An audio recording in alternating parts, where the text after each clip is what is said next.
안녕하세요.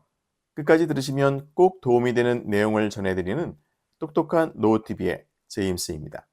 고물가 고금리 시대에 어르신들의 최대 관심사는 단연 기초연금이 아닐까 생각합니다.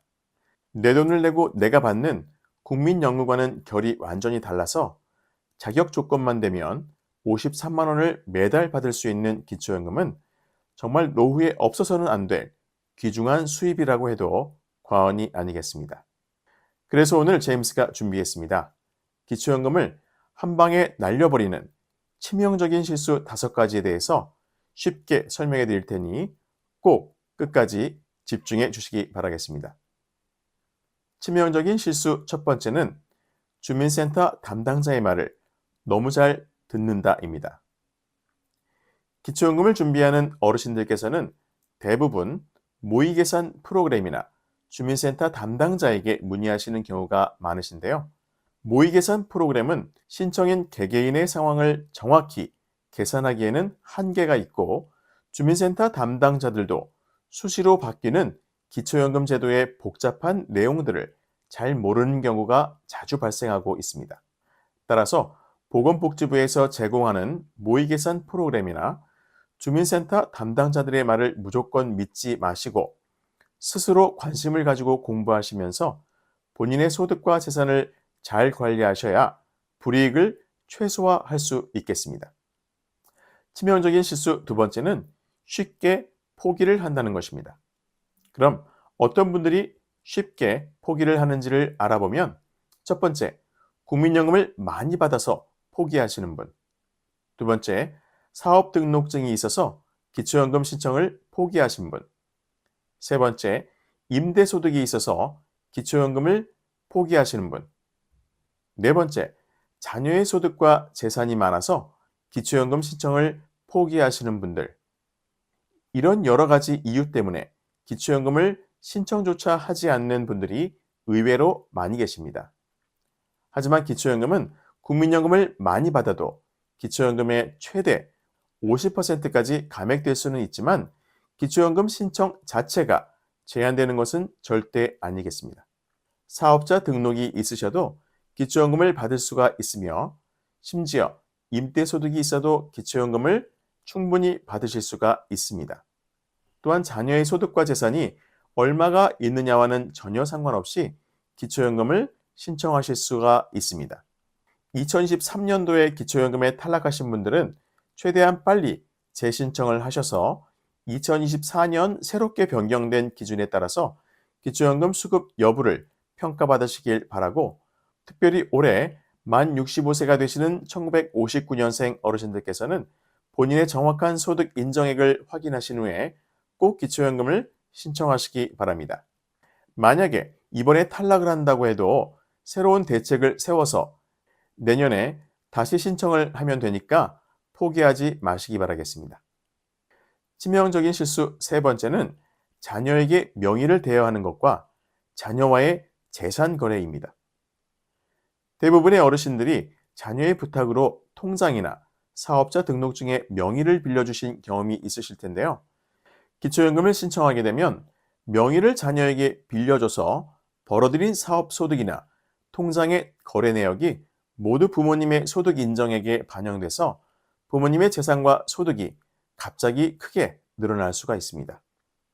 실제로 이런 명의 대여 때문에 기초연금에서 탈락하신 분들이 의외로 많이 계십니다. 이렇게 명의 대여 때문에 늘어난 소득은 소명할 수 있는 방법이 없다는 것이 더 큰 문제라고 할 수 있겠습니다. 실제로 자녀가 승용차를 구입하는데 보험료를 절감하기 위해 부모님과 공동 명의로 차를 구입하는 경우인데요. 만약에 5천만 원인 고급 승용차를 부모님 1%, 자녀 99%의 지분율로 등록했다면 기초연금 계산 시에는 어떻게 반영이 될까요? 5천만 원의 1%인 50만 원만 부모님의 재산으로 인정될까요? 절대 아닙니다. 이 5천만 원은 100% 부모님의 재산으로 반영됩니다. 따라서 부모님께서는 5천만 원 이상의 고급 승용차를 소유했기 때문에 기초연금에 바로 탈락하게 되는 것입니다. 이렇게 자식 보험료 몇 푼 아끼려다가 부모님 기초연금이 통째로 날아가는 경우가 실제로 우리 주변에서 자주 일어나고 있습니다.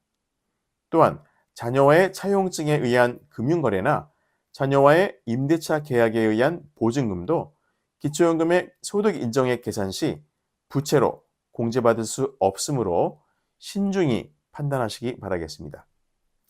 치명적인 실수 네 번째는 기초연금 신청 전 사전 증여입니다.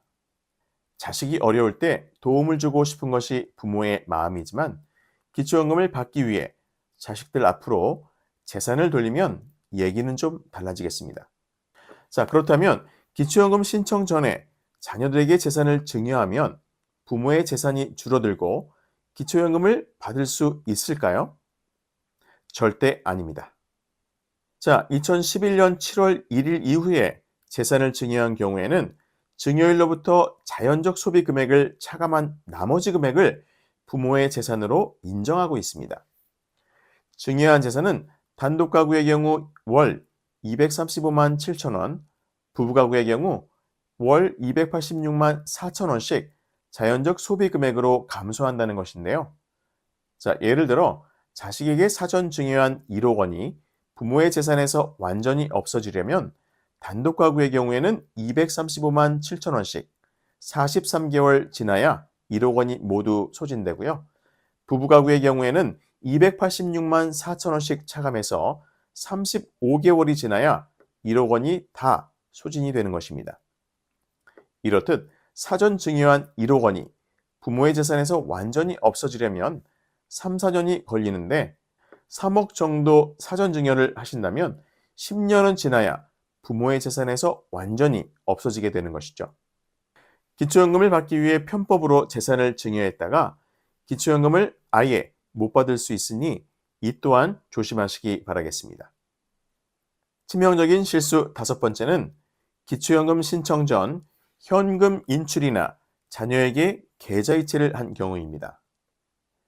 기초연금을 신청하시면 신청인과 그 배우자의 금융재산에 대해서 신청 전 3개월 동안의 평균 잔액을 소득 인정액에 반영하고 있습니다. 그래서 일부 어르신들께서는 기초연금을 신청하시기 3개월 이전에 현금을 찾으시거나 자녀 명의로 된 통장으로 계좌이체를 하시는 경우가 있는데요. 이러한 방법은 절대로 안전하지가 않습니다. 고의적인 재산의 축소와 편법 증여를 통한 기초연금 부정수급을 방지하기 위해서 2011년 7월 1일 이후에 처분된 재산이나 금융거래 등은 모두 조사하고 있다는 점 항상 잊지 마시기 바라겠습니다. 따라서 내 재산의 움직임을 설명할 수 있는 증빙 자료를 제출하지 못한다면 어르신들의 재산에 그대로 반영이 되며 기초연금 수급에 커다란 악재가 될 수 있으니 꼭 유념하시기 바라겠습니다. 오늘은 특별히 2024년 기초연금 53만 원을 한 방에 날려버리는 치명적인 실수 5가지에 대해서 말씀을 드렸는데요. 제대로 준비한 후에 신청하셔서 앞으로 좋은 결과 있으시길 바라겠습니다. 오늘도 끝까지 함께해 주신 여러분께 진심으로 감사를 드리면서 다음 시간에 다시 만나 뵙겠습니다. 늘 건강하시고 웃음이 넘치는 하루가 되세요.